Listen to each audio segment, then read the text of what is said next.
এদিকে দেশের বিভিন্ন জেলায় পরিষ্কার পরিচ্ছন্নতা ও সড়কে শৃঙ্খলা রক্ষায় কাজ করছেন শিক্ষার্থীরা। চট্টগ্রামে শহরের মোড়ে মোড়ে যান চলাচল নিয়ন্ত্রণ করছেন শিক্ষার্থীরা। কেউ কেউ রাস্তা ফুটপাতে করছেন ময়লা পরিষ্কার। ময়মনসিংহে সাধারণ মানুষের ভোগান্তি দূর করতে আনসার সদস্যদের পাশাপাশি কাজ করছে স্বেচ্ছাসেবক শিক্ষার্থীরা।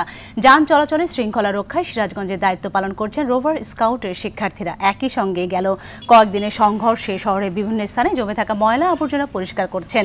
লক্ষ্মীপুর শহরের বিভিন্ন পয়েন্ট পরিষ্কার করার পাশাপাশি শিক্ষার্থীরা জনসাধারণকে সচেতন করতে মাইকিং করছেন। ঝালকাঠিতে ট্রাফিক পুলিশের দায়িত্ব পালন করছেন শতাধিক শিক্ষার্থী। একই সঙ্গে বিভিন্ন এলাকায় মন্দির সহ সংখ্যালঘুদের ঘরবাড়ি পাহারা দিচ্ছেন স্বেচ্ছাসেবকরা।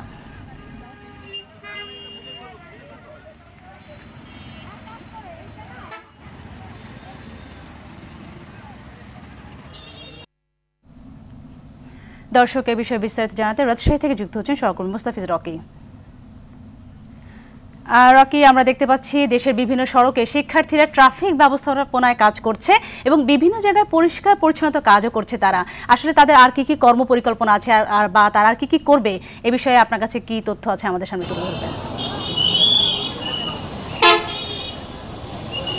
সাথী, আজকে একেবারে একটি নতুন বাংলাদেশ আমরা দেখতে পাচ্ছি, কারণ সাধারণ শিক্ষার্থী যারা রয়েছেন তারা কিন্তু এই মুহূর্তে সড়কে শৃঙ্খলা ফেরাতে তারা কাজ করছেন এবং সেনাবাহিনী সহ আমরা দেখেছি আনসার যারা সদস্যরা রয়েছেন তাদেরকে কিন্তু সহযোগিতা করছে।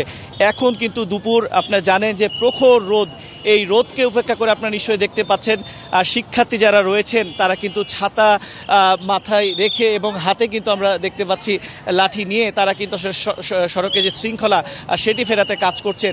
এমনভাবে কিন্তু আমরা দেখতে পাচ্ছি সকাল 8টা থেকে এখন পর্যন্ত তারা কিন্তু এই সড়কে রয়েছে এবং সড়কে কিন্তু তারা কাজ করে যাচ্ছেন এবং তাদের একটি উদ্দেশ্য, সেটি হচ্ছে যে সড়ক সহ সারা বাংলাদেশে যেন শৃঙ্খলা ফিরে আসে।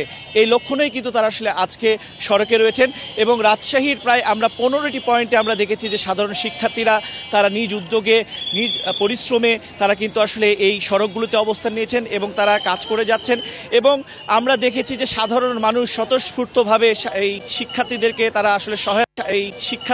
তারা আসলে সহায়তা করছে এবং সড়কে যে সমস্ত অন্যান্য যানবাহন যারা চালক রয়েছেন বা সাধারণ যারা যাত্রী রয়েছেন প্রত্যেককে সচেতনতা করছেন যেন সবাই যেন এই সড়কের আইনগুলো মেনে চলেন এবং শৃঙ্খলা যেন সড়কে থাকে। এছাড়াও আপনি জানেন যে গত কয়েকদিনে কিন্তু সহিংসতা ঘটেছে, সেই সহিংসতায় কিন্তু বেশ কিছু ধ্বংসযজ্ঞ রয়েছে, সেগুলো কিন্তু তারা আসলে মাঠে রয়েছে এবং তারা পরিষ্কার পরিচ্ছন্ন করছেন এবং সেনাবাহিনীর সদস্যদেরকেও দেখেছি যে তারা একেবারে শিক্ষার্থীদের সাথে কাঁধে কাঁধ মিলিয়ে তারা মাঠে রয়েছেন, মাঠে রয়ে তারা কাজ করছেন এবং আপনি জানেন যে আজকে কিন্তু অফিস আদালত ব্যাংক বীমা প্রতিষ্ঠান প্রত্যেকটি জায়গায় খোলা রয়েছে এবং আজকে সড়কে অন্যান্য যে চিত্রটি আমরা দেখছিলাম যে কিছুদিন আগে একেবারেই ফাঁকা ছিল, এখন কিন্তু সড়কে সাধারণ মানুষের উপস্থিতি এবং যানবাহনের উপস্থিতি একেবারেই সরব রয়েছেন এবং আপনি নিশ্চয়ই দেখতে পাচ্ছেন যে প্রত্যেকটি ট্রাফিক সিগন্যালে সাধারণ মানুষ স্বতঃস্ফূর্তভাবে শিক্ষার্থীদের যে সারা আজকে শৃঙ্খলা ফেরানোর সেটিতে তারা আজকে সাড়া দিচ্ছেন এবং আজকেও কিন্তু আমরা দেখতে পাচ্ছি দুপুরের তারা যে খাবারটি তারা কিন্তু রাস্তায় দাঁড়িয়ে থেকে খাচ্ছেন এবং তারা যে পিছপা কিন্তু হচ্ছেন না, তাদের যে দায়িত্ব এবং তারা বলছেন যে বাংলাদেশে তারা নতুন একটি দেশের যে স্বপ্ন সেটি তারা বুনতে চান।